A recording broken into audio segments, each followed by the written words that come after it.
زما محترمو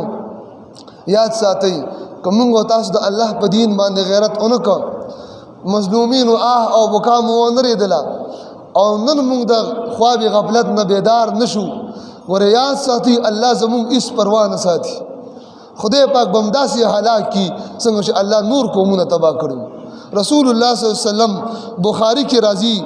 نبی علیہ السلام نے حضرت مرداسی اسلمی رضی اللہ عنہ نقل فرمائی چې حضور فرمائی یذهب الصالحون الاول فالاول نیکان خلق بلاشی مشران بیا اغي پسې نیکان بیا اغي پسې نیکان بیا نبی علیہ السلام فرمائی وتبقى حفالة كحفالة الشعير او التمر امت کې بداسي خلق پاتې شي لکه د اوربشو یا د کجورو بوس داسې بوس به پاتې شي نبی علیہ السلام فرمائی لا یبالیهم الله بالا خدای دغه بوسو اس پروا نه ساتي ښا خدای به نیست و نابود کی الله به تباہ کی د امت مسلمه لده غفلت د خوب نه بیداری پکار ده چې مسلمانان دی بیدار شي او خاص کر خصوصا د امت مسلمه هغه طبقه چې هغه علما طبقه ده دیندار طبقه ده او د اغي په لاس کې د مشره واګي دي چې زمونږ د اکابرینو په نوم باندې یادېږي نو هغه علما دې راپاسي او دې امت مسلمه ته زوله وغوړي دې په اقتدار باندې برسره اقتدار چې کومه طبقه ده دې ته دې زوله وغوړي دې ته دې خواستیو کې دې ته دې خپل فتوی ورکي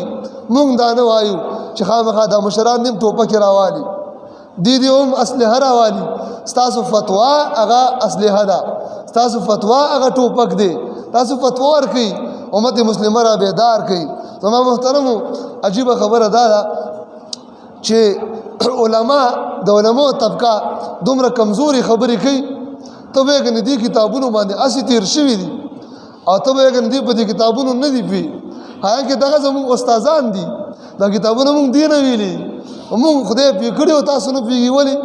خف وی او حالات رانیولي زما محترمو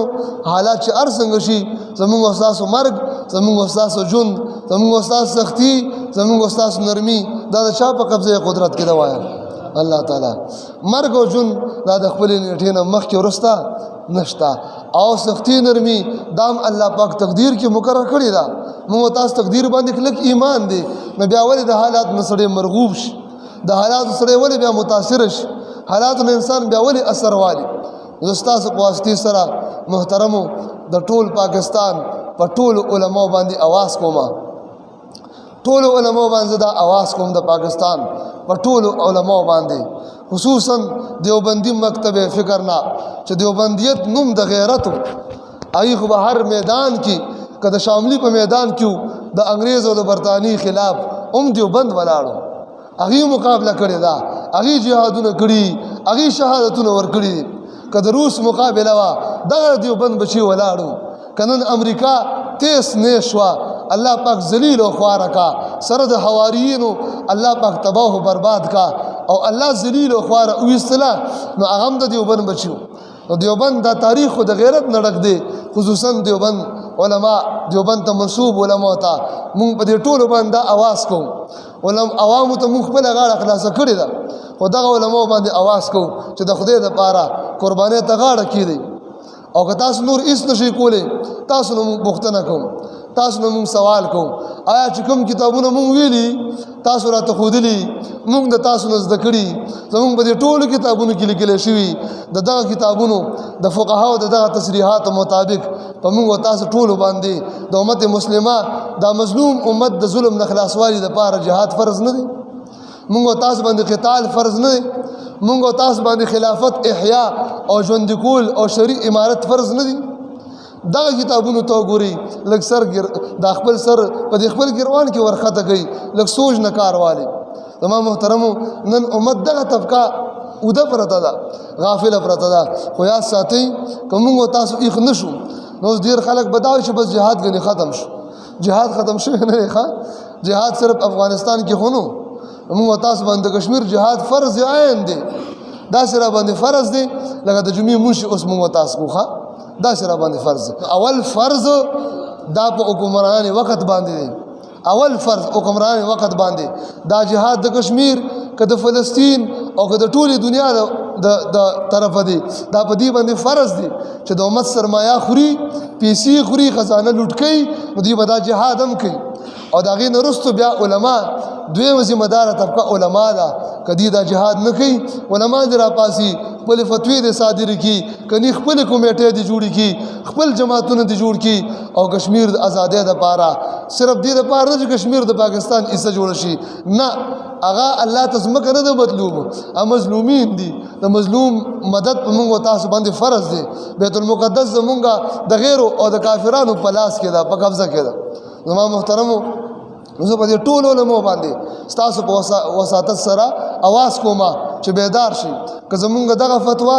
د حنفي فقه په رڼا کې دغه فتوا د امام مالک صاحب په فقه په رڼا کې دغه فتوا د امام احمد بن حنبل د فقه په رڼا کې دغه فتوا د حضرت امام شافعي د فقه په څلورو مذاهب موافق نه وي مونږ بیا په غلطه یو او که څلور مذاهب دا وایي چې نن قیام په امت مسلمه باندې فرض ګرځېدلی دی دی به قرباني ورکوي هله به اسلام راځي افغانستان کې اسلامي امارت راغی نو په جلسو جلوسونو باندې راغی وایه که نه په څه باندې راغی قربانۍ سره راغی هلته کې لکها شهیدان شوي دي لکها کونډې دي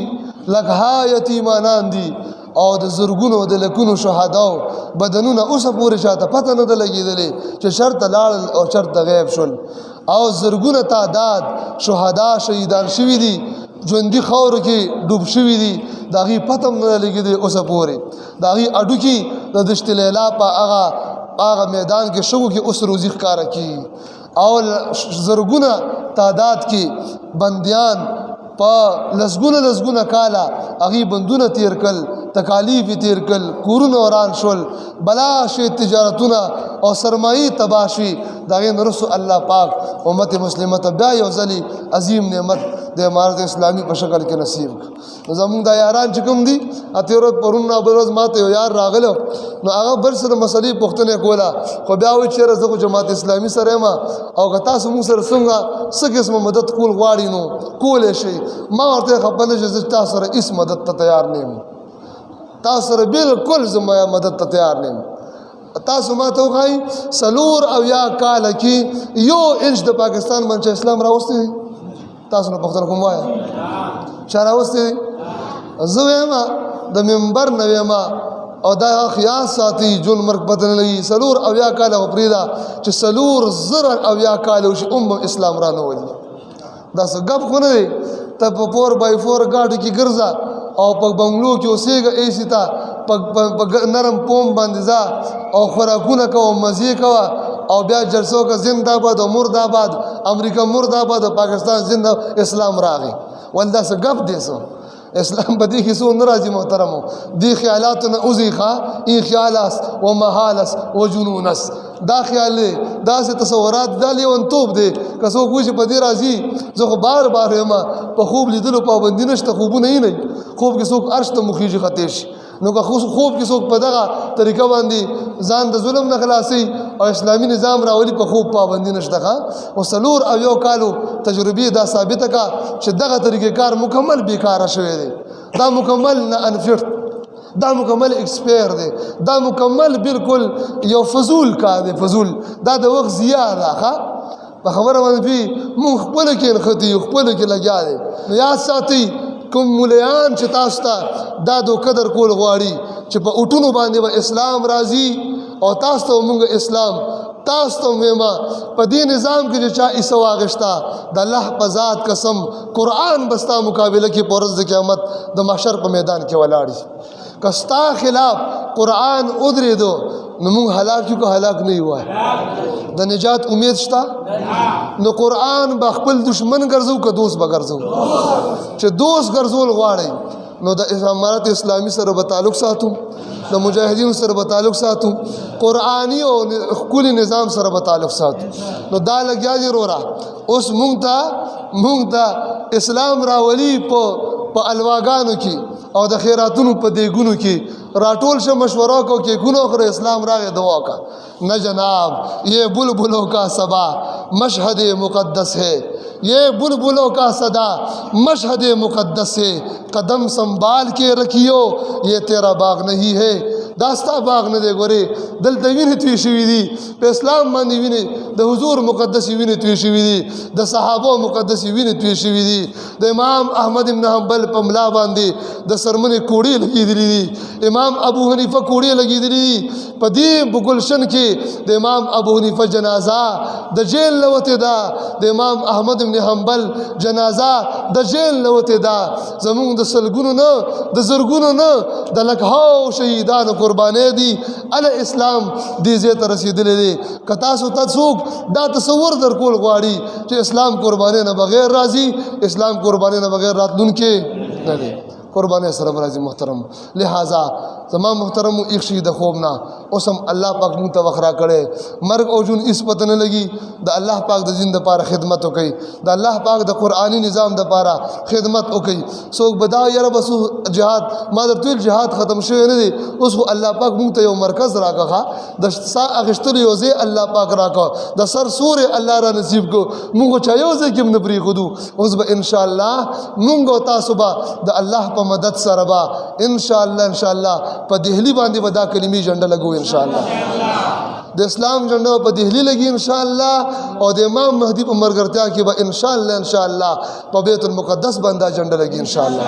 او کسو خبکی خدای دې زلو شل پړک وشي ښا دا مولیانو تاسو کو مخالفت کول کنه یاره طالبانو امریکای سره چې کله مولا عمر سر وه دا مولیانو دا پاکستانی مولیان و یاره د ډېر غلط کار او دا ډېر لوی طاقت دی دا بس کیږي ښا خدای پاک د بنو قریظه هغه حال مونږ ته واپس کله بنو قریظه وتل نبی علیہ السلام د مدینه منورې نه جلا وطن کلوي او تختې زی شابه مخه کې خیبر ته تختې د بنو قریظه را لګیا شو کم سامان چې په خپل اوړه خپل واغشته چې کوم نشو وړي ا دروازې چوکاټونه